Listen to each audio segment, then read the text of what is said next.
سب طرح کی تعریف اللہ ہی کے لیے ہے جو اکیلا ہے، اور درود و سلام اس کے آخری پیغمبر محمد صلی اللہ علیہ وسلم پر صلی اللہ علیہ وسلم۔ میں شیطان مردود سے بچنے کے لیے اللہ کی پناہ میں آتا ہوں۔ شروع اللہ کا نام لے کر جو بڑا مہربان نہایت رحم والا ہے۔ اے ہمارے رب،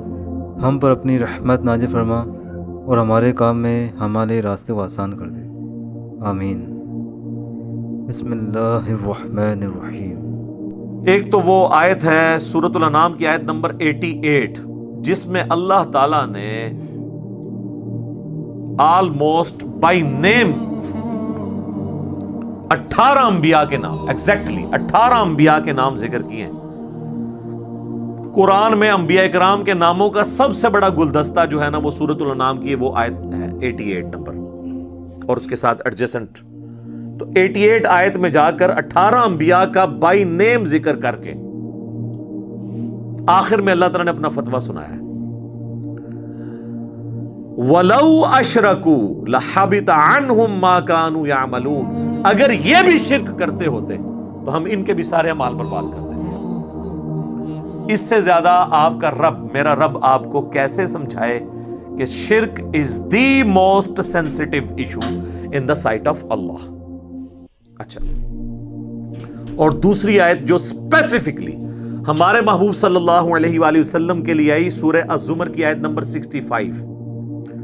وَلَقَدْ أُوحِيَ إِلَيْكَ وَإِلَى الَّذِينَ مِن قَبْلِكَ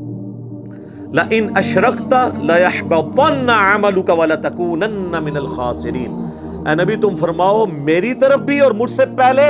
تمام انبیاء کی طرف یہ ایک کانٹے کی بات وہی کی گئی تھی کہ بالفرض اگر تم نے بھی شرک کیا تمہارے اعمال بھی سارے برباد کر دیے جائیں گے اور تم خسارہ پانے والوں میں سے ہو جاؤ گے،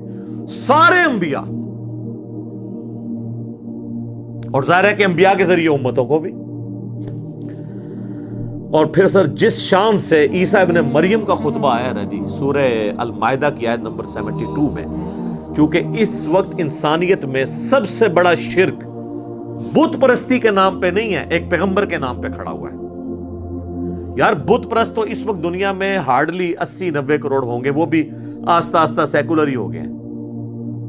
لیکن 2.25 ارب کرسچنز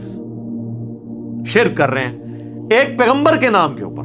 اس میں پیغمبر کا کوئی قصور نہیں ہے، جیزس کرائسٹ نے کبھی ان کو شرک تعلیم نہیں کیا۔ تو اللہ تعالیٰ نے کرسچنز کو سمجھانے کے لیے اور عیسیٰ ابن مریم کی صفائی کے لیے، ان کی طرف سے صفائی پیش کرنے کے لیے قرآن حکیم میں سورۃ المائدہ کی آیت نمبر 72 میں ارشاد فرمایا، لَقَدْ كَفَرَ الَّذِينَ قَالُوا إِنَّ اللَّهَ هُوَ الْمَسِيحُ ابْنُ مریم، بے شک وہ لوگ کھلا کفر کر رہے ہیں جو کہتے ہیں کہ اللہ ہی عیسیٰ ابن مریم ہے۔ نعوذ باللہ، یہ پروٹیسٹنٹ کا یہ عقیدہ ہے کہ اللہ عیسیٰ کی شکل میں دنیا میں اترا ہے۔ آگے چل کر 73 نمبر آیت میں اللہ تعالیٰ نے کیتھولک کی بھی نفی کی ہے، لَقَدْ كَفَرَ الَّذِينَ قَالُوا إِنَّ اللَّهَ ثَالِثُ ثَلَاثَةٍ، بے شک وہ بھی کھلا کفر کر رہے ہیں جو کہہ رہے ہیں 3 خداؤں میں سے ایک ہے اللہ، یعنی گاڈ دا ہولی فادر، اور جبرائیل دا ہولی گوسٹ، اور عیسیٰ ابن مریم دا ہولی سن۔ نبی الاسلام کے مبارک زمانے میں حضرت مریم کو ٹرینٹی میں شامل کیا گیا تھا۔ آج کی جو عیسائیت ہے اس میں حضرت مریم کو نکال کے حضرت جبرائیل کو ڈال دیا انہوں نے۔ بہرحال اللہ نے کہا یہ کفر ہے۔ وہ جو 72 نمبر آیت ہے نا، لَقَدْ كَفَرَ الَّذِينَ قَالُوا إِنَّ اللَّهَ هُوَ الْمَسِيحُ ابْنُ مریم، اس میں اللہ تعالیٰ نے اس کے بعد ہی اسی آیت میں فرمایا وَقَالَ الْمَسِيحُ،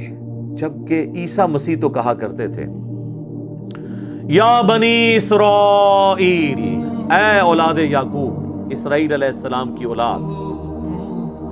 اعبدوا اللہ ربی و ربکم، عبادت کرو اس رب کی جو میرا بھی رب ہے اور تمہارا بھی رب ہے۔ انہ من یشرک باللہ، بے شک جس نے اللہ کے ساتھ شرک کیا، انہ من یشرک باللہ فقد حرم اللہ علیہ الجنہ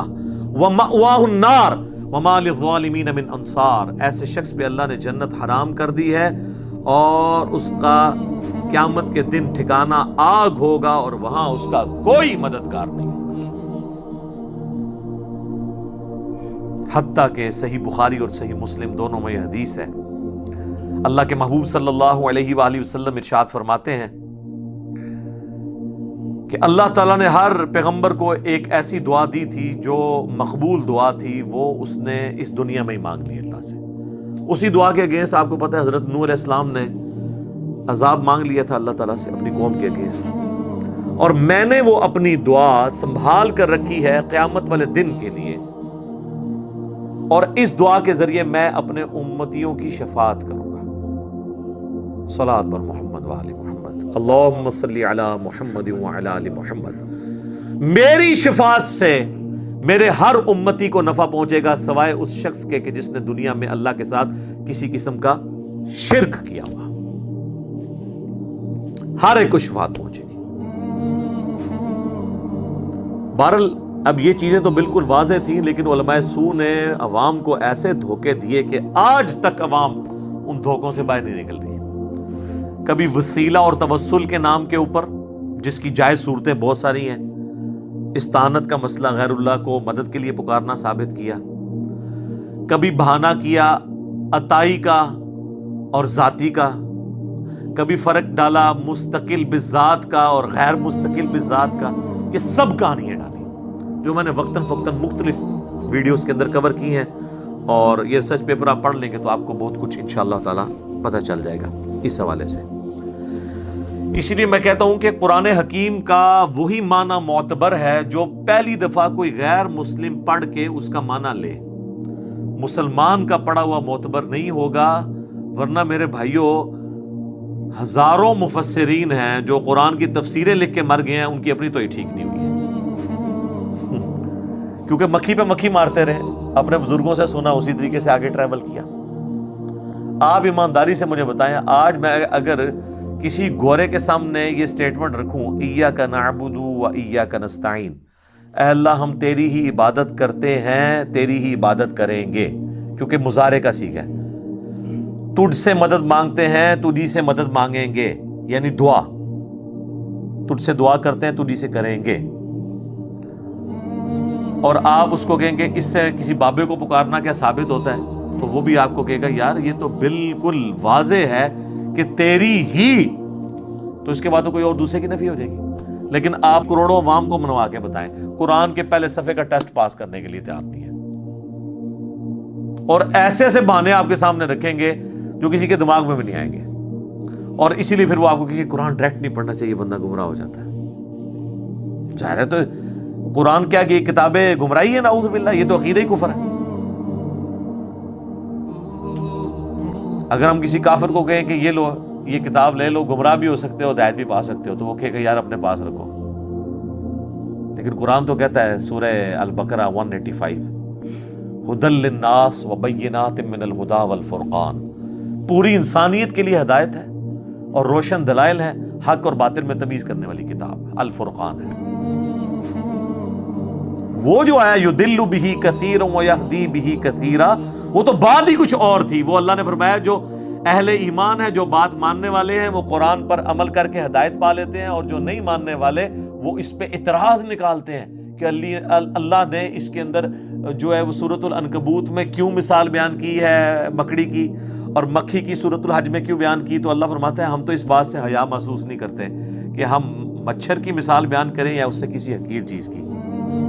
ہمارا مقصد بات سمجھانا ہے، اور جو اہل حق ہیں وہ اس کو قبول کرتے ہیں، اور جو بال کی کھال اتارنے والے ہیں وہ اس کے ذریعے سے اور بدکتے ہیں، چونکہ انہوں نے بات ماننی نہیں، اس لیے گمراہ ہوتے ہیں۔ وما يضل به الا الفاسقین۔ سب طرح کی تعریف اللہ ہی کے لیے ہے جو اکیلا ہے، اور درود و سلام اس کے آخری پیغمبر محمد صلی اللہ علیہ وسلم پر، صلی اللہ علیہ وسلم۔ بسم اللہ الرحمن الرحیم۔ اے اللہ ہمیں حق بات، سچ بات کہنے، سننے اور سمجھنے کی توفیق عطا فرما، اور اس پر عمل کرنے کی توفیق عطا فرما، اور ہمیں ہر طرح کی برائی سے بچا، آمین۔